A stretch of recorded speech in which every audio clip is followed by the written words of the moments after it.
どうも、ワンピースの謎を解く仮面 YouTuber、ゆえてなんばのゆでろんです。ありがとうございます。いいね。チャンネル登録してね。今回は、ワノ国編の終盤の展開を予想していきます。一緒に考えていきましょう。よろしくお願いします。ただしこうした非公式の考察を知ることによって、ワンピース本編を読む楽しみが損なわれると感じる方は、今すぐ動画をストップさせてください。また、こちらの動画は、最新話1021話までの内容も含みます。よろしいでしょうか？行きましょう。まず考えたいのは、物語の鍵を握る光月おでんの2本の刀、雨の幅切りと閻魔です。と、その前に、光月おでんについておさらいしておきましょう。光月おでんは、ここまで、実は生きているという描写がいくつも描かれてきました。それは、光月おでんの死に際のセリフ、俺の魂は生きていく。いや、光月時のセリフ、あなたは死なないでしょ。など、さらに光月時の未来へ飛ばす能力、時々の実も合わさって、僕も散々、光月おでんや光月時の生存ルートを考えてきました。しかし、おでんも時も7月に発売されたビブルカードには、去年の文字が記載されていましたから、二人とも死んでいることが確定しています。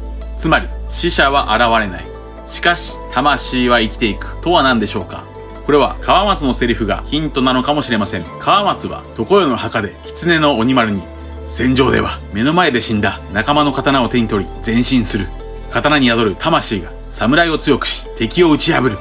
と言っていました。そう。魂は刀に宿る。つまり光月おでんの魂は雨の幅切りと閻魔に宿っていると。そんな二つの刀を光月おでんは桃之助と日和に託しました。桃之助には雨の幅切りを、日和には閻魔を。しかし日和は閻魔をゾロの実力を見込んで渡しています。そんなゾロは閻魔を使った時だけ覇王色の覇気を持っていないにもかかわらずカイドウにまさかお前も覇王色をと不思議がられ、ここでゾロは何言ってやがる、身に覚えがねえなと返していました。ちなみにアニメではゾロが覇王色の覇気を使ったかのようなシーンが描かれていました。とにかくゾロは閻魔によって覇王色の覇気を使えると。これはおそらく閻魔が持ち主の竜王覇気全般を勝手に放出するからでしょう。つまりゾロは自分ではまだ気づいていない潜在的に眠っている覇王色の覇気を閻魔を使う時だけ放出できるようです。この時の閻魔はまるで黒糖のような見た目になるので、おそらく光月おでんの覇気を食らい、さらにゾロの覇気を食らうことで今後閻魔は黒糖になるのでしょう。脱線しましたが、とにかく光月おでんの魂は閻魔に宿っているでしょ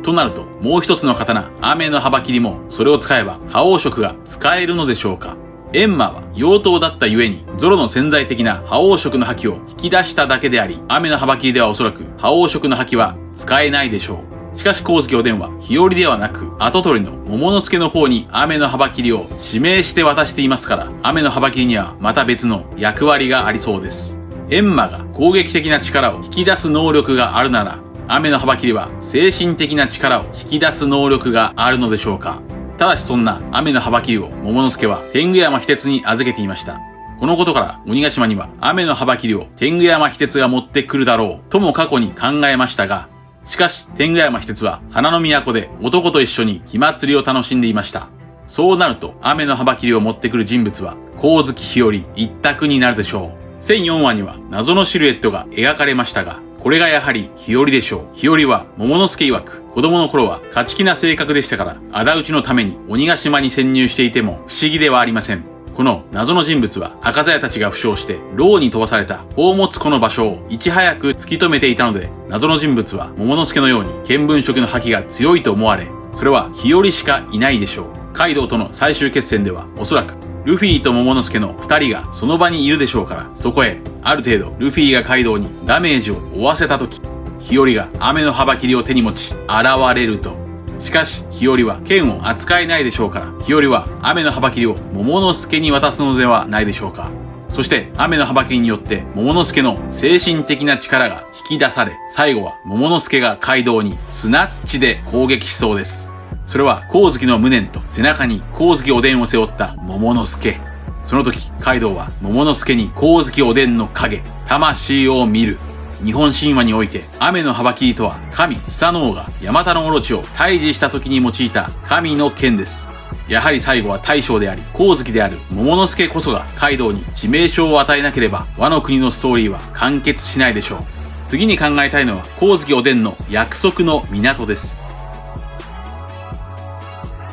光月おでんのシルエットが初登場したのは958話約束の港。ここで光月おでんは20年以上先の未来を待つと約束してロジャーたちと別れましたが、ここで考えたいのは約束の港です。958話約束の港ではおでんのセリフの後すぐに羽生港の鳩でオロチたちが鬼ヶ島へ向かうシーンが描かれています。この羽生港の鳩はその後975話で侍たちが密かに集合した港だと伝次郎から明かされ、まさに約束の港でしたが、これは実は金右衛門が判事絵を読み間違って羽生港の鳩ではなくトカゲ港だと勘違いしており、たまたま運よく功を奏した結果でした。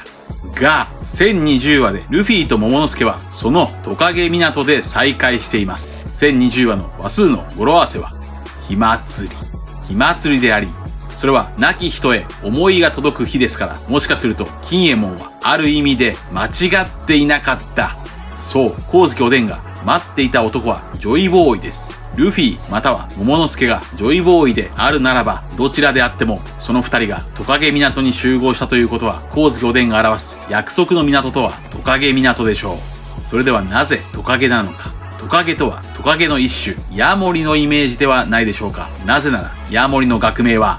月光。それは月光。これは鬼ヶ島と表裏一体だと考えているスリラーバークのボス月光守屋は、カイドウと同じような古代巨人族のリトルオーズジュニアをエースの前で角トカゲという技で貫いていました。これと表裏一体となって月光、つまり月光の逆光月はトカゲ港に集まりカイドウを倒しに行くと、トカゲ港のルフィと桃之助こそが光月おでんが待っていた光景、約束の港であると考えます。さらに1021話でブラックマリアはロビンに手足なんていらないと言っていましたが、これはトカゲから手足を取ってヘビ、いや竜になるというイメージでしょうか。そして桃之助が大人にはならないと考察したものの、語呂合わせ的には実は桃之助が大人になる語呂合わせが存在しています。1021話で桃之助は大きな竜になれるかもとひらがなで言っていましたが、竜の語呂合わせは竜。645話です。5は中国語でウーです。645話ではトニートニーチョッパーが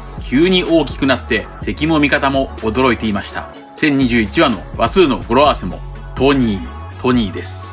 どうなんでしょうか。続いては浮遊する鬼ヶ島の行方も考えましょう。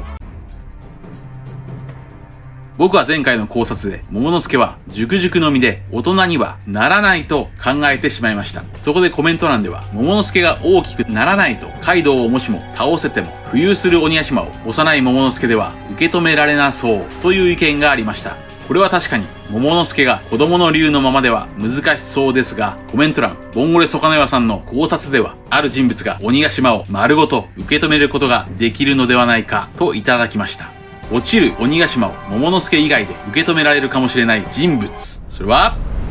カリブーです。底なし沼。カリブーは722話の扉絵でカイドウ傘下のスコッチが仕切っていた武器工場を丸ごと飲み込んでいました。このかすかな可能性は実は話数の語呂合わせからも予想できるかもしれません。まず鬼ヶ島が花の都に落ちるなら、それは天才です。つまり鬼ヶ島が落ちるかもしれない話数の語呂合わせは天才1031話でしょうか。そしてもしもカイドウがルフィに負けたのなら、次の1032話で自殺をする。カイドウの趣味は自殺ですから、ルフィに負けたカイドウは自ら鬼ヶ島から飛び降りるのでしょうか。もしくはカイドウではなく9つの影、赤鞘9人男たちが落ちるのでしょうか。そんな1032話のもう一つの話数の語呂合わせは泥水。それは落ちる鬼ヶ島からワノ国を救う英雄カリブー。泥沼に沈みゆく鬼ヶ島の巨大な頭蓋骨。その光景はまるで釜茹での警戒師。パンクハザードで見た灼熱の中の巨大な頭蓋骨のよう、なんていう可能性もあるでしょう。最後に考えたいのはベラミーです。ワノ国編と繋がっているドレスローザ編の最後で、ベラミーはルフィのビブルカードをもらいました。その後、ベラミーは海賊から足を洗って染め物職人になり、ここでは麦わらの一味の海賊旗を作っています。そしてルフィたちはちょうどビッグマムに海賊旗を一部焼かれて、現在は継ぎはぎをしてしのいでいます。つまりベラミーはルフィのために新しい麦わらの一味の海賊旗をワノ国に持ってくると。ワノ国はかつて黄金の国と呼ばれていましたから、かつて黄金鏡をあざけ笑ったベラミーが黄金のワノ国に来てもおかしくはないでしょう。ワノ国がもしも開国したら、開国後初めてやってくる人物はベラミーだとしたら、胸厚です。以上です。考察は当たるも八卦、当たらぬも雷鳴八卦なのでご容赦ください。皆さんはどう思われましたか？ご意見や考察してほしい謎があればコメント欄までよろしくお願いします。ありがとうございました。チャンネル登録やコメントよろしくお願いします。